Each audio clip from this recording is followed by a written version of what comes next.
Baik, selamat datang rekan-rekan semua di channel Galian Diri. Hari ini kita akan belajar pivot table. Saya ingin menjelaskan apa itu sebenarnya pivot table. Pivot table merupakan tabel yang mengelompokkan nilai-nilai dari tiap komponennya untuk menghasilkan proses perhitungan, baik itu sum, rata-rata, atau beberapa perhitungan statistik lainnya. Nah, sebenarnya apa sih manfaat ketika kita mempergunakan pivot table? Pivot table itu sebenarnya pertama bisa mempermudah proses manajemen data. Yang kedua, mempermudah mengetahui informasi di dalam data. Selanjutnya, mempercepat proses kalkulasi dan analisa data, dan yang terakhir adalah mempercepat proses pengambilan keputusan berdasarkan ekstraksi informasi di data tersebut. Nah, untuk mempelajari pivot table, saya sudah menyajikan beberapa poin yang akan saya jelaskan di video ini. Jadi yang pertama tentunya saya akan menjelaskan bagaimana cara mengakses pivot table. Kemudian aturan apa yang harus dipenuhi dalam penyusunan format penulisan tabel data. Kemudian bagaimana menggunakan table sebagai data source dari pivot table. Selanjutnya kita akan mempelajari apa saja kegunaan dan fungsi dari 4 komponen tools yang ada di pivot table, yaitu filter, columns, row, dan value. Kemudian kita akan mempelajari bagaimana caranya menyajikan pivot table layaknya table biasa, dan kita harus bisa mengetahui beberapa implementasi yang mungkin nanti kalau misalkan datanya itu ada duplikasi, itu ada kebingungan sendiri buat kita untuk membaca datanya. Jadi saya akan mempelajari bagaimana cara menghindari jebakan duplikasi data. Selanjutnya kita akan bahas bagaimana bisa memunculkan informasi statistik sederhana seperti sum, max, min, average, dan lain-lain. Kemudian saya juga akan bahas bagaimana membuat kolom kalkulasi dari kolom table yang ada. Selanjutnya menyajikan slicer agar mempermudah proses seleksi data. Dan kita akan bahas bagaimana kita bisa menginsert timeline untuk mempermudah proses pemilihan tanggal. Dan yang terakhir, bagaimana kita bisa mempergunakan pivot table yang sudah kita buat untuk selanjutnya dimunculkan dalam bentuk chart. Kita akan masuk ke poin yang pertama. Ini sangat mudah sekali. Bagaimana cara mengakses pivot table? Nah, untuk bisa mengakses pivot table, kalau kita punya data seperti ini, nah ini saya sudah siapkan data latihan, sheet data latihan. Nah, untuk file Excel ini nanti saya akan share di deskripsi video ini. Teman-teman bisa download sendiri, kemudian bisa latihan bareng-bareng ya. Nah, untuk data latihan kita bisa lihat di sini saya punya header, ya, header tabelnya. Kemudian di sini ada ID, nama depan, belakang, status menikah. Ya, di sini kita cukup banyak ya datanya. Nah, di sini saya masukkan juga yang related atau berhubungan dengan kondisi sekarang, kan orang sekarang lagi diminta untuk booster, kemudian untuk vaksin gitu ya. Nah, mungkin teman-teman ada yang memang lagi manage data itu di Excel. Nah, ini bisa menggunakan juga sebagai contoh gitu ya. Kemudian saya siapkan ada 1000 row di sini. Nah, untuk bisa mengaksesnya, kalau kita klik sembarang di dalam tabel ini, kita sembarang klik, kemudian di ribbon di sini atau menu di sini kita klik insert, kemudian klik pivot table. Langsung ya kebaca pivot table-nya, langsung tahu range-nya itu ada di mana. Nah, supaya bisa range-nya ketahuan, kita kalau bisa jangan sampai ada ruang kosong seperti halnya seperti ini. Jadi ini biasanya kalau kita punya data terus terpisah seperti ini, dia nggak akan baca di yang bawah sini. Dia hanya berhenti di sini. Kalau kita kliknya di area sini, gitu ya. Oke, saya back.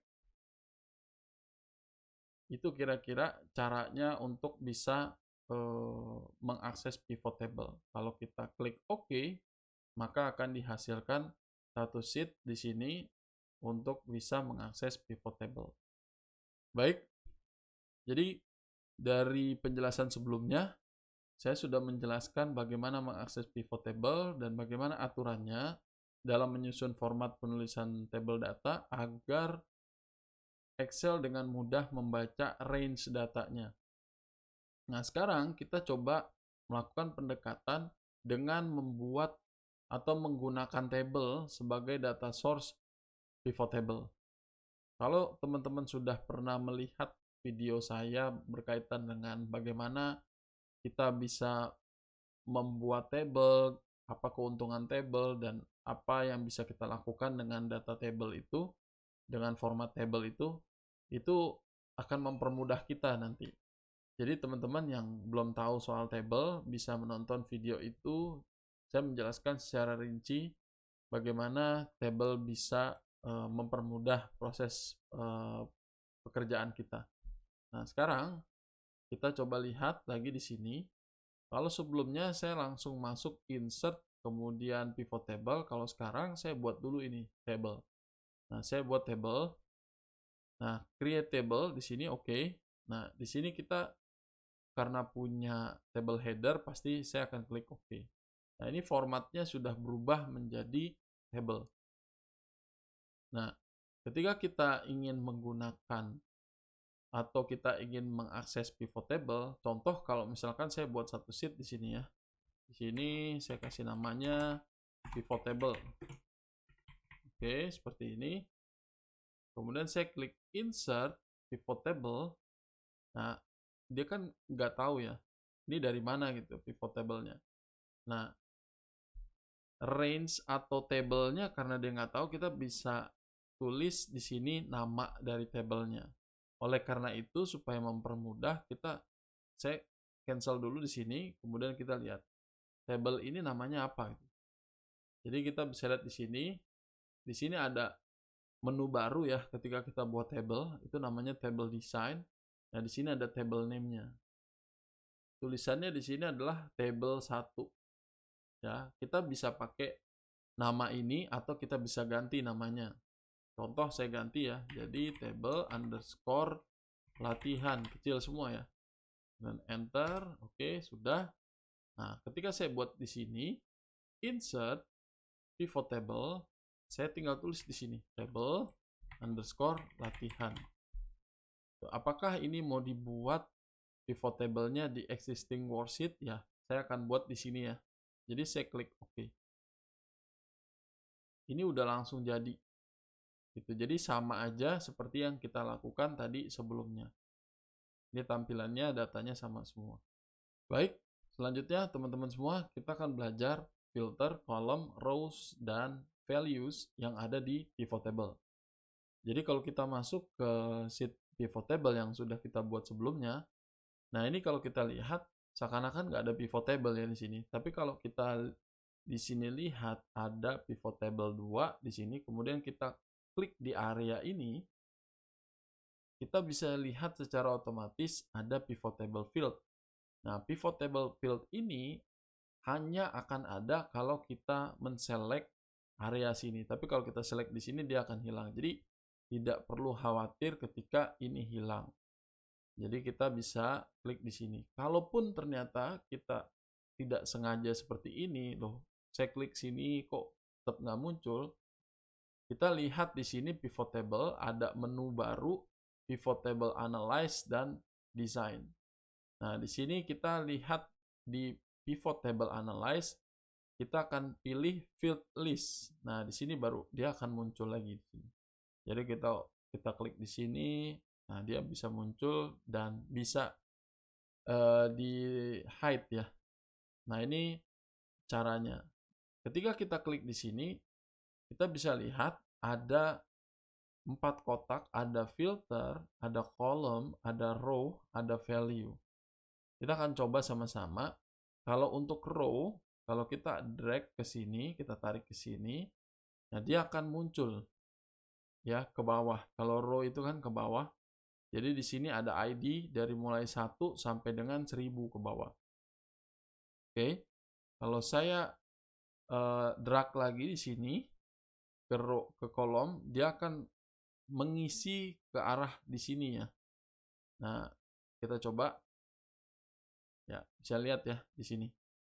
Jadi namanya ini ada 1000 kolom tuh, digeser ke sini itu ada 1000 nama di sini. Oke. Nah, value-nya misalkan di sini saya masukin vaksin gitu ya. Dia akan masuk sesuai dengan range-nya gitu ya. Sesuai dengan dia posisinya ada di mana ID-nya, kemudian namanya siapa. Gitu. Jadi ini karena ke split ya, jadi nggak urutan, makanya seakan-akan seperti tidak ada data di sini. Tapi ini value-nya gitu. Ya. Bisa jadi kalau kita masukin di sini, kalau kita mau delete bisa klik kanan gitu ya. Kita di sini kita tinggal klik, kemudian remove field. Nah, kalau saya mau masukkan di sini gajinya juga bisa. Itu. Oke, sama bisa kita klik remove atau saya bisa drag keluar sini.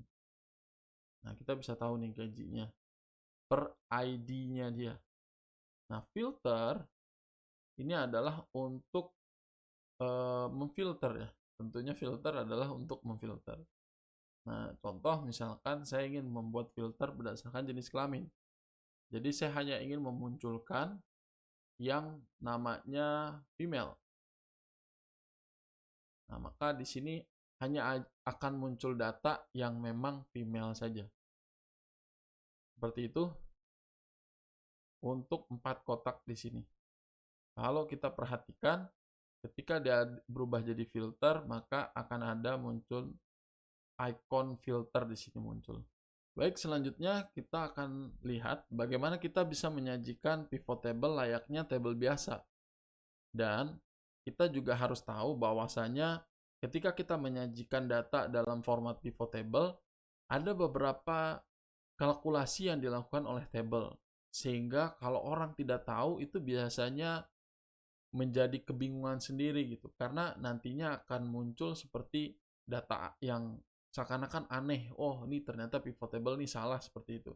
Padahal sebenarnya pivot table karena memang fungsinya adalah untuk melakukan analisa sehingga ada beberapa data-data yang memang ada duplikasi itu secara otomatis langsung di summarize oleh pivot table. Jadi kita harus paham cara-cara menghindari hal tersebut. Nah, kalau kita lihat di sini, kita tadi sudah membuat ya pivot table-nya. Nah, saya sebagai contoh, saya coba berikan nama depan di rows-nya. Nah, ini akan muncul seperti ini. Nah, kita mulai dari row keempat ya. Kalau kita drag ke bawah, harusnya dia berakhir di row 1004 karena kita punya 1000 data. Tapi kenapa hanya ada 944? Ini kan ada pengurangan. Jadi kita harus paham bahwasanya di sini ada data yang terduplikasi sehingga hanya ditulis atau ditampilkan satu kali oleh pivot table. Sebagai contoh, kalau misalkan saya masukkan ini data vaksin saja ya. Nah, di sini ada yang 2.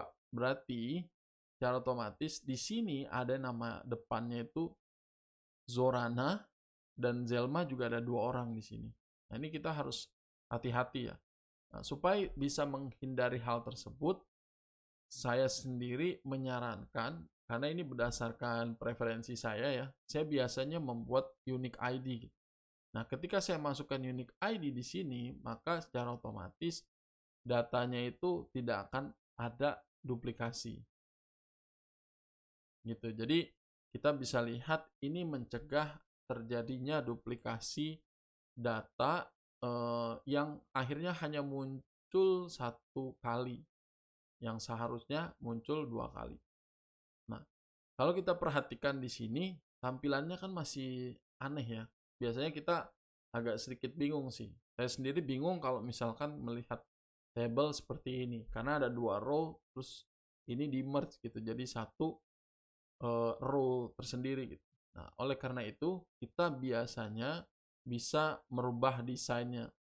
Nah, saya biasanya main di sini, saya tidak munculkan sub totalnya, kemudian juga grand totalnya saya offin semua. Nah, di sini saya buatnya dalam bentuk tabular.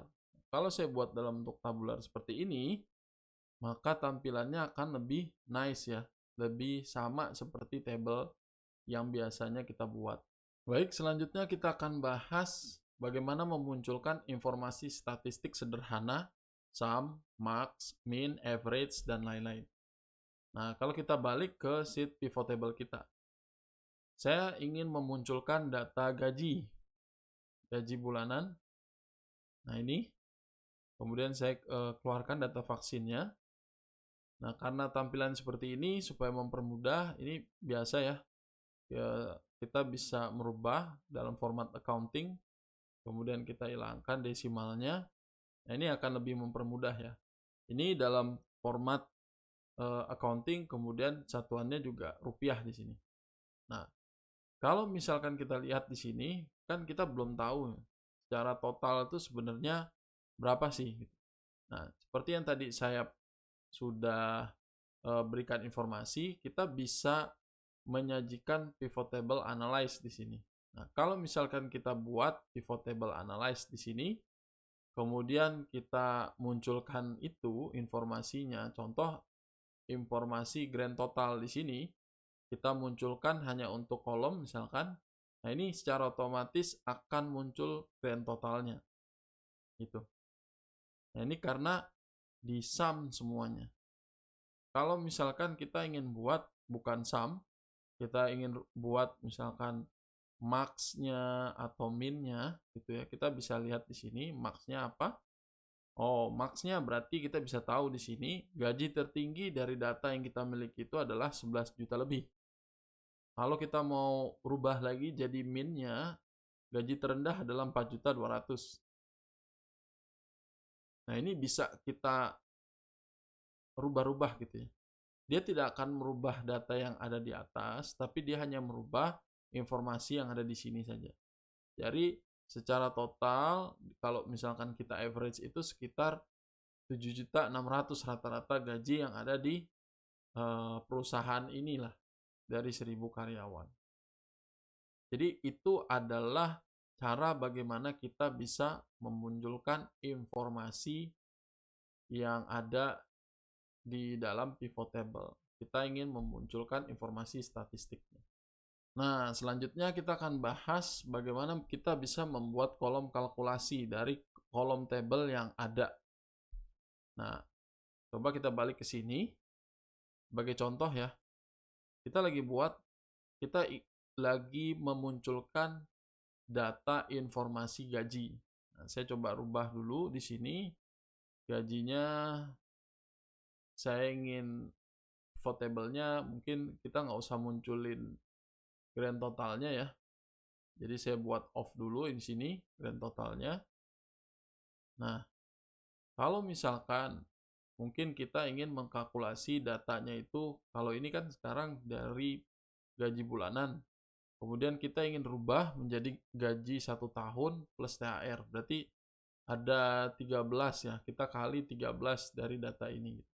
Nah, kalau misalkan selama ini kita mempergunakan table biasa gitu ya, kita harus sama dengan, kemudian kita kali gitu ya. Nah, itu beda dengan yang dilakukan oleh pivot table. Kita klik lagi di sini, kemudian kita klik di sini, pivot table analyze, kemudian kita bisa buat perhitungan dari sini.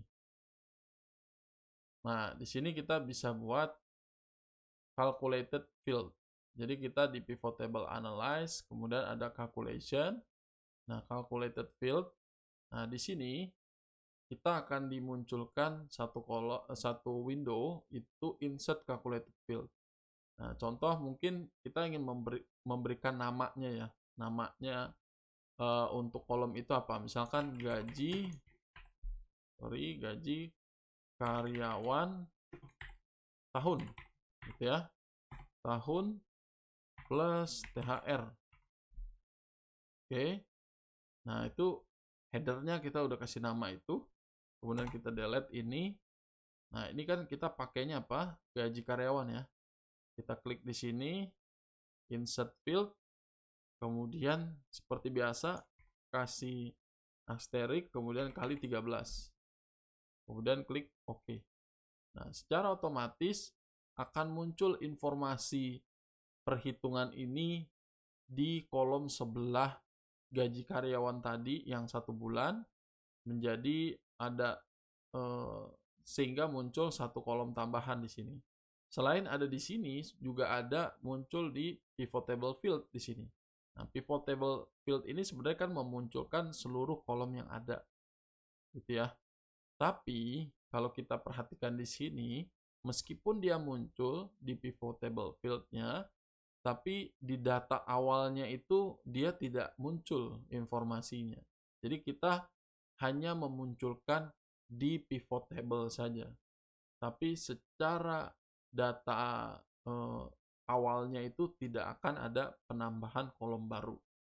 Sehingga teman-teman harus hati-hati ketika ingin merubah data yang ada di pivot table, bukan berarti data awalnya itu akan berubah.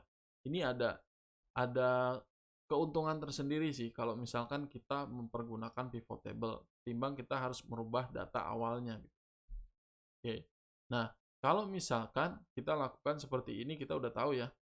Kita bisa juga lakukan seperti yang tadi saya informasikan, keuntungan kalau kita mempergunakan format table. Nah, kalau kita mempergunakan format table, kita bisa langsung menambahkan di sini 1 kolom baru misalkan.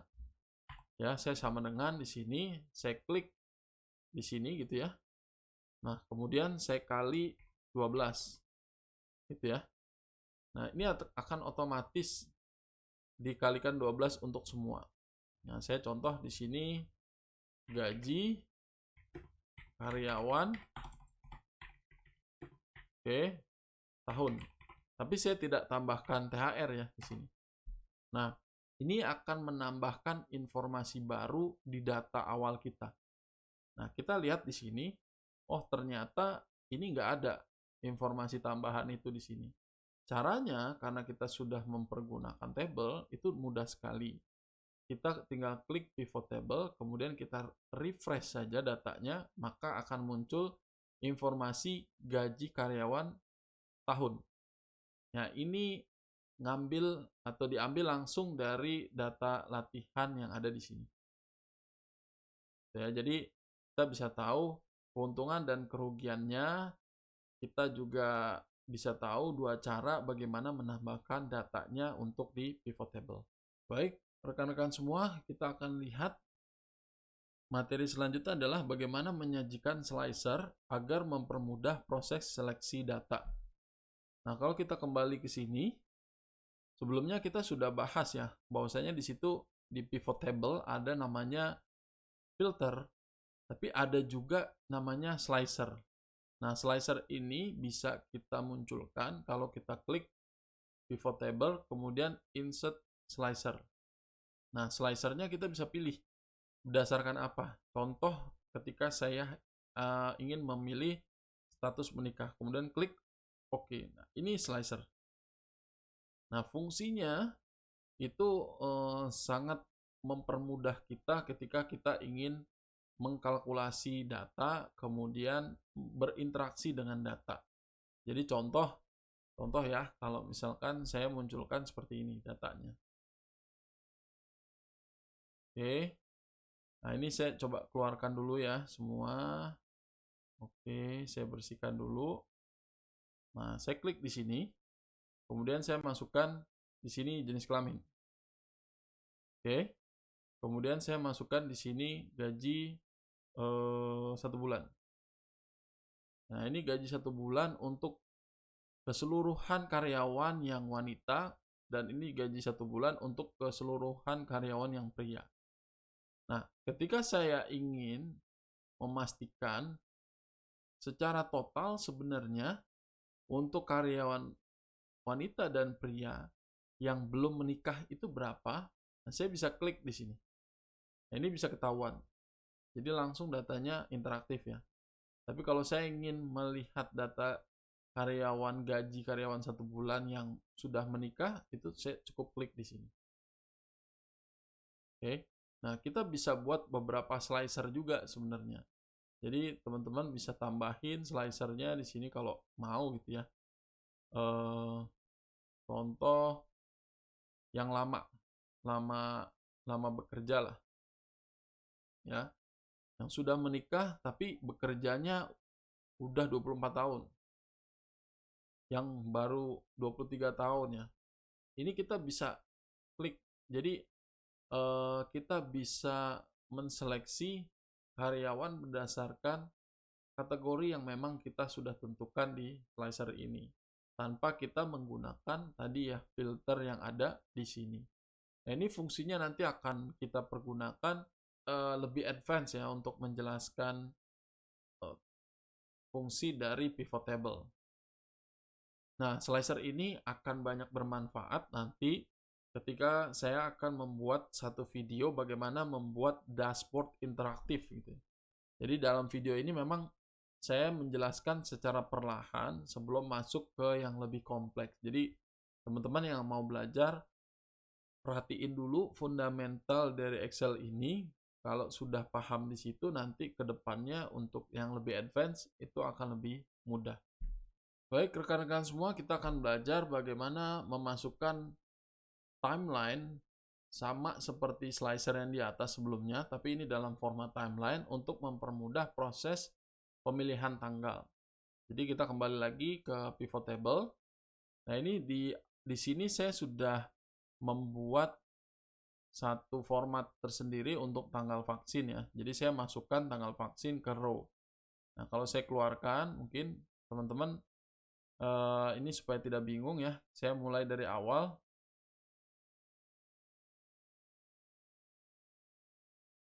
Jadi kalau teman-teman masukkan data tanggal vaksin di row di sini, itu teman-teman akan langsung disajikan quarter sama years di sini. Dia akan memberikan tambahan informasi. Karena kan kalau bicara soal timeline itu ada beberapa pengelompokannya. Ada pengelompokan berdasarkan tahun, kalau memang kita lintas tahun datanya. Ada juga yang by quarters gitu ya. Jadi ada yang 4 bulanan. Nah, itu dimasukkan di sini. Jadi kita bisa pergunakan ini atau kalau misalkan kita tidak butuh, kita bisa take out aja yang di sini. Nah, kita hanya butuh untuk tanggal vaksin. Kalau tanggal vaksinnya kita bisa lihat di sini, teman-teman akan perhatikan di sini tuh ada Januari sampai Desember. Ini ada 12 bulan ya di sini ya. Jadi kita coba lihat benar nggak nih? Ya betul ya, 12 bulan di sini. Nah, kalau saya masukkan di sini, kemudian saya berikan informasi vaksin ya. Jadi informasi vaksin ini saya bisa tahu nih, ternyata di sini Januari ada 98, Februari ada 93. Tapi ini bukan 1 tahun, ini untuk 2 tahun 2021 sampai dari 2021 sampai 2022 ya. Nah, kita mau munculkan informasi ini yang memang relevan gitu ya. Jadi kita bisa keluarkan ini atau kita bisa masukkan years di sini ya. Nah, ini jadi lebih enak mungkin. Nah, tanggalnya saya keluarin di sini. Nah, supaya mempermudah saya menselect informasi datanya gitu ya. Kalau misalkan saya hanya ingin informasinya bulan Januarinya saja gitu ya. Nah, saya bisa mempergunakan timeline. Jadi ketika saya klik pivot table analyze, di sini ada insert timeline. Ini hanya akan muncul ketika teman-teman memiliki data yang memang dalam format timeline. Jadi kalau misalkan tidak ada, maka ini tidak akan muncul. Nah, kalau saya memunculkan di sini dan dia secara otomatis ya hanya membaca kolom yang memang formatnya date gitu ya. Kemudian saya klik OK di sini. Nah, kita bisa lihat nih. Di sini kalau saya drag di sini ya, informasinya dari mulai Januari sampai dengan bulan Desember. Gitu ya. Nah, kalau saya misalkan gini, saya hanya ingin tahu berapa sih yang divaksin dari mulai Januari 2021 sampai Mei. Tekan klik di sini. Nah ini 260. Kalau saya drag lagi sampai September 475. Saya drag lagi sampai Januari. Nah ini mulai di split sama dia. Gitu. Jadi mungkin kita bisa tambahkan di sini ya. Kalau kita mau buat totalnya, kita tambahkan di sini. Kemudian kita kasih total. Itu didesain di sini grand total, taruhnya di kolom sini. Jadi kita bisa lihat. Jadi lebih mudah ketika kita ingin memfilter atau menselect berdasarkan kategori yang ingin kita ketahui. Dan ini pun bisa kita padu-padankan dengan pivot table insert pivot table analyze insert slicer.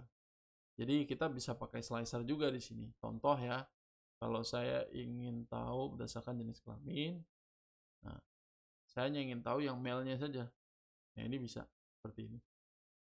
Kembali saya jelaskan, nanti saya akan pergunakan beberapa slicer ini, baik untuk slicer ini ya, yang umum gitu ya, atau untuk timeline juga kita akan pergunakan ini nanti di pembuatan dashboard. Baik rekan-rekan semua, kita sudah masuk ke poin penjelasan yang terakhir adalah bagaimana membuat chart dari pivot table. Caranya sangat mudah. Kalau kita select di pivot table yang sudah kita buat sebelumnya, berkaitan dengan jumlah vaksin, kalau saya klik di sini, kemudian saya masukkan insert, kemudian recommended chart, nah ini dia akan langsung masuk informasi atau langsung dibuatkan chartnya, ya. Nah, perbedaan kalau kita menggunakan pivot table itu ada beberapa tools yang kita bisa pergunakan di sini. Contoh, kalau saya ingin menggunakan insert timeline, contoh di sini, nah ini saya bisa pergunakan. Nah, kalau saya ingin menghasilkan informasi yang memang related dengan timeline yang saya tentukan, itu saya bisa pilih di sini. Gitu ya. Jadi ini akan berubah otomatis sih. Gitu ya. Jadi mudah sekali kita pergunakan ini, dan kalau kita nanti pergunakan ini untuk membuat dashboard, saya yakin betul siapapun yang akan menggunakan dashboard yang rekan-rekan buat itu akan terkagum-kagum ya, karena terkesannya itu lebih wah gitu ya, karena datanya itu secara real bisa langsung kita select gitu ya, kemudian juga tampilannya langsung terupdate. Nah di sini juga kita bisa pergunakan filternya juga ya, jadi kita bisa pakai filter yang ada di sini juga, contoh hanya 2022 gitu. Seperti ini. Jadi ini kegunaan dari pivot table. Nah, kalau ini misalkan terlalu sederhana gitu ya. Nah, kita coba remove dulu. Saya delete. Kemudian juga sama, di sini saya delete. Kemudian kita buat yang lebih menarik gitu ya tampilannya. Saya ingin buat berdasarkan jenis kelamin. Kemudian saya bagi juga ini berdasarkan status menikah gitu, di sini. Nah ini karena sudah difilter, oke. Saya pengen lihat gajinya, tawanan 4 tahun. Ini sama. Kalau misalkan kita insert, kita bisa buat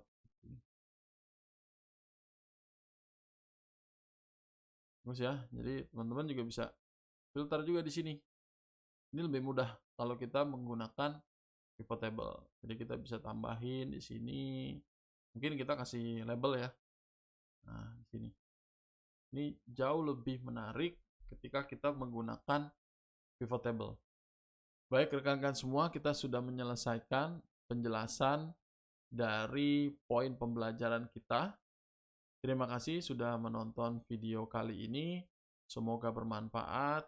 Kalau misalkan bermanfaat, jangan lupa like, kemudian juga share untuk teman-teman yang mungkin memiliki rekan pekerja yang butuh penjelasan terkait dengan pivot table, bisa di-share ke mereka. Terima kasih telah menonton. Assalamualaikum warahmatullahi wabarakatuh.